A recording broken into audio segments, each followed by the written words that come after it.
So, Bojana, let's talk about Dune Prophecy first. Yeah,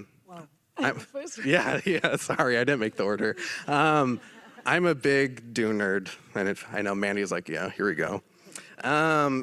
Dune Prophecy is set 10,000 years before the story of Paul Atreides in a future that still feels like a period drama. So, can you tell us about diving into the Dune universe and how you approached researching and preparing to design costumes for this world of rich world building and timeless historical feel?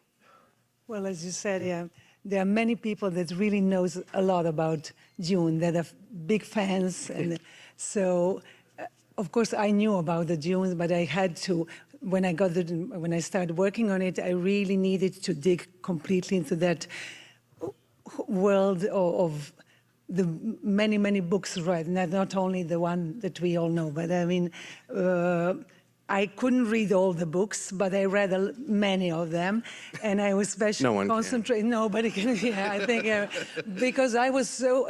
I was thinking about those people, as you say, those people who knows almost everything about Dune universe, and I didn't want to disappoint them.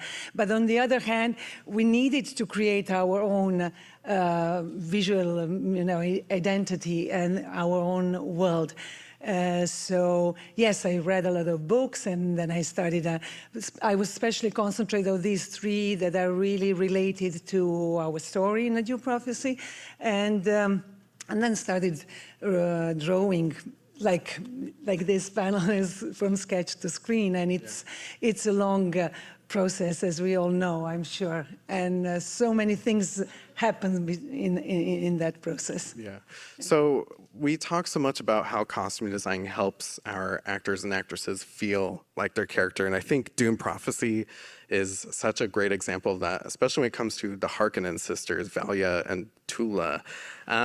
How did the costumes help these actors shape their performances, particularly through elements like the Bene Gesserit veils, where we can't always see their face, but they definitely feel like Mother Superior when they're under that veil? Yeah, it was really important. The whole sisterhood look, that was the main thing, to create the good look for the sisterhood. It had to be simple, it had to be, but in the same way, very strong look. We had these dark colors and a palette from gray to black. And I like to work on the details, so we were really trying to get the texture with the special embossing and printing that we did on this part. So when the actresses came for the first fitting, when Emily and Olivia, for example, and the rest of them, the main thing that for me was that they really liked it, and they felt comfortable in it, and still I remember Emily putting the costume in, like, putting her very, starting to walk and said, I know how I'm going to do it now. So it's really, it's a nice thing to hear from the actress. Right. Nothing makes you feel like Mother Superior than wearing one of Bojana's costumes. Bojana, there is a beautiful red wedding gown right outside these doors, and I love it because you could feel the cagey, this poor woman is getting to marry someone that's, I don't know how old, but not old enough. So can you walk us through that inspiration and how you were able to make her feel so trapped in that very stunning gown? Yeah, I'm glad that you feel like that, because that was the idea. When I think of this amount of sketches and drawings that I made for that dress, it's amazing. And recently I just, like an iPad, when all of a sudden you get a picture, that was one of the first inspirations, and I couldn't believe from where I started and where we finished. So, but on the end, finally we got there where we wanted to be.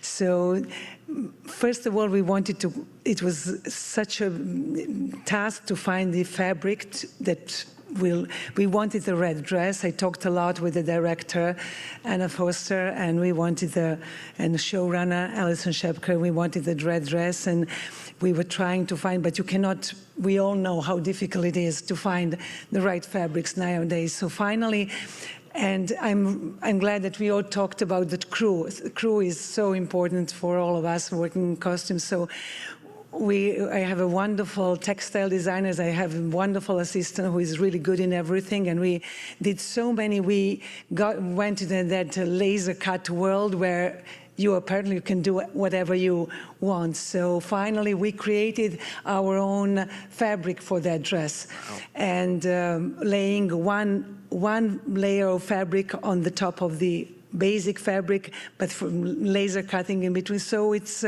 I think it can be seen here. And also the veil that originally was supposed to be totally transparent, like a nude color, but then we understood that that veil will kill our red. So we came to the red veil and we added the pieces, and then it was a headpiece that was supposed not only to show that look, that trapped look that we see on the upper part of the dress, but also to be easy to put on, and because in a certain moment she just, when she finished the whole ceremony, she just take it off and she runs into her world, into her real world. So those were all difficulties, and those were all things that we had to achieve. But I'm saying we're working really close together, all of us, and working very hard. I think that finally we got there. Yeah, you got it. Yeah. It's tragically beautiful. I really hope everyone walks out there after this, which will be shortly, and you're able to check it out.